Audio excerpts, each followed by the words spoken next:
Time Machine channel, and today we're going to do a brief video on our Sinclair C5. So this is Anna's one. So Anna's is more original than mine because she has actually got the original indicators on, and as you see she's got the stickers on as well. And we just did a speed test, didn't we, just to see, oh, and she got, there you go, original indicators flashing away. And we did a speed test to see what actually it could do. Anna's pretty fit and flat out pedalling and motor assist, wasn't it? Yeah, it's 15 mile an hour. So 15 mile an hour is tops on the Sinclair C5s. A lot of people have tried to get them up to speed. I've heard of some doing 45, 50, but those motors and re-gearing take a fair bit of engineering. Quick walk round Anna's one. This was the one that we also used for filming this week when we went to Warner Brothers, because this one is in excellent condition as well. As you can see, this is Series 2, so this has got the white boot. Series 1 has the grey boot. So if you're thinking of buying a C5, what to look for?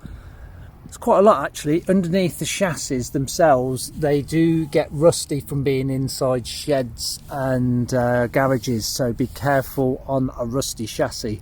Also, some miss these covers on the front wheels. They're reasonably difficult to get hold of now, so be careful. The strips down the side here, they're quite easy to get, very easy, and the stickers as well on eBay, not too bad at all. Indicators, they are about £110 at the moment, so if you need some indicators, that's how much those are. Boots are easy to find, and so is the backlight. As haven't got the actual rods in the back, which are the safety equipment, optional extras, haven't got those yet. Faults and problems wise, this has only got one issue, which is this display, which are renowned for failing. It's actually got some of the lights on, but not all of them. So if I can point, this one here is the power, 12 volt power, and the far side is the torque, how much torque you're putting on the motor.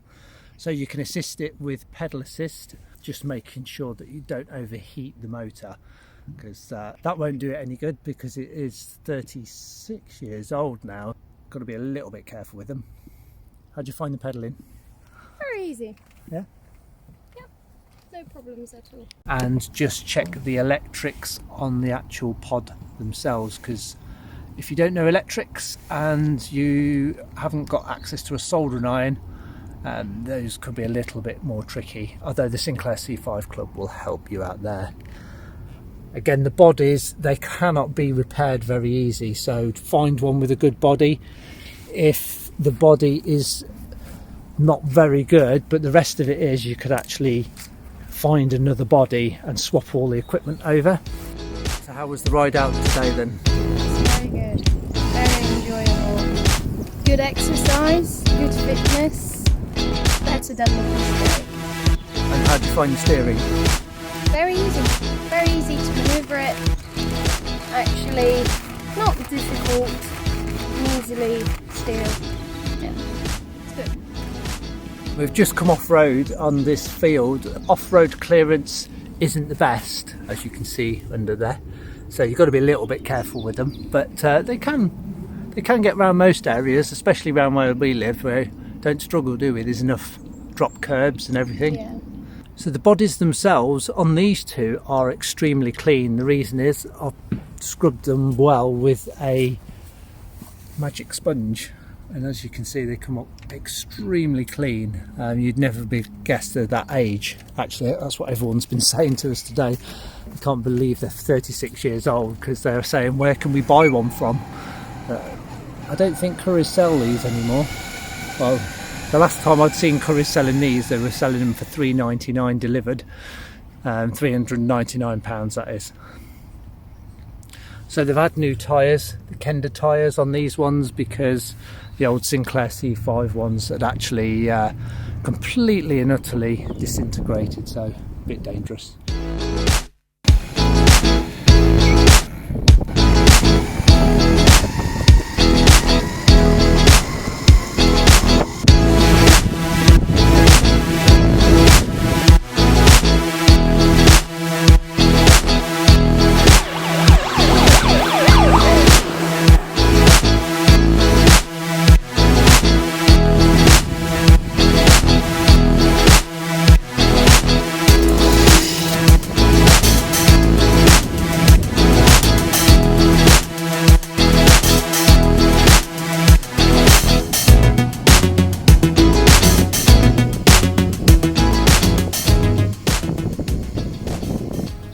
LED upgrade on the front, because now the old bulbs do drain the battery power, so everything is LED. Electrics wise, no issues really, apart from that pod and cleaning the connections underneath. So of course, if they've been stored badly, they will be going rusty in there. The only thing you will need to do is actually replace the batteries. So these have got 2 car batteries on them, which are not the best things to use. You really should use Leisure, because they are a slower discharge battery. These are designed for high amps turning over a car, so these won't last so long as a proper Leisure battery, but they're doing the job for what we need to, and we can charge them up quite quickly, so we're not too bothered about that. But if you are looking, then Leisure batteries are the best. Just make sure you can find one that fits in there. Also, I redid the connections in there as well, so the new battery connectors on, and of course put the battery isolator on. I've kept the key there for retroness, but that does not work anymore. I've put a foam pad in there because the seats are not comfortable, so you do need a foam pad. You can get these are Sinclair C5 ones, you can get, but that one is just made, that one. And as you can see, Anna's has actually got some cushioning in there because she needs a little bit more height on hers. So boot space wise, we have a little bit of room in there, not a lot, and that is actually more like cardboard sides, so you can get the odd bits and pieces in there, but we don't put much in there now unless we do go shopping in them. Underneath, check underneath is all in good order. If it's not, then you'll have to strip the frame and start again. But it's only basically a bike underneath, so it's not too difficult, and it's only single speed. This is my C5. Mine has actually got a working display, as you can see there, 12 volts on the right hand side, and the torque is on the left. It's only because I've not got any power on at the moment that those two are lit.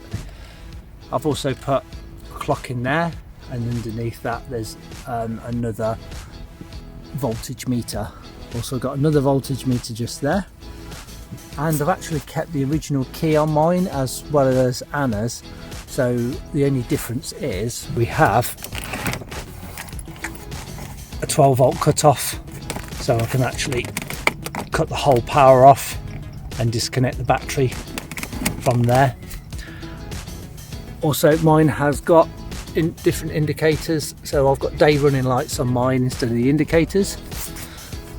I'm missing a few stickers, and I did a rear light there, not quite sure on that yet, so I may take that one off, but it helps when we're on the road.